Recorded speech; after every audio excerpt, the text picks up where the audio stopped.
ఇంకెవరా next? నమస్కారం అండి. పాటలు రాయడం అన్నా పాడడం అన్నా నాకు చింతకాయ తొక్కుతను పెట్టిన విద్య. అట్లనా అమ్మా? ఏం పాట రాసినావమ్మా? ఇక ఇంపి అన్నా సారు. పచ్చగూర పాలకూర నేను వండిన పంది కూర తిందురారా మొండి మొగడా. పచ్చగూర పాలకూర నేను వండిన పంది కూర తిందురారా మొండి మొగడా. కాకుల కూర కప్పల పులుసు కాదడ కోయి ఓ పెరిమిటి.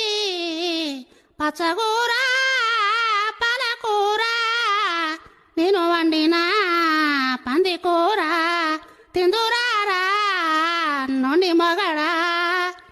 ఎట్లున్నాయి సారు సప్పట్టు కొట్టవైతివి? మీ ఇంట్లో వండుకునే కూరల పేర్లన్నీ ఎంతో ముద్దుగా రాసినావమ్మా. గిసోంటి పాటలు నేను వచ్చేంత వరకు చూడాలనుకున్నా. మంచిగా రాసినావమ్మా. ఇక పాటకు 25,000 ఇస్తా అంటివి కదా, ఇంకా పైసలు ఇస్తా నేను పోతాను. ఆ పోరగాళ్ళు ఎడతారు కావచ్చు, ఇంట్లో ఏం కూర లేకుండే. ఏంది పైసలా? ఏ పో అమ్మ పో, పైసలు లేవు గిసలేవు. కాకుల కూర కప్పల పులుసు గిసోంటి పాట రాతావమ్మా? ఏనాడు బా బయటికి నాడు. నెక్స్ట్.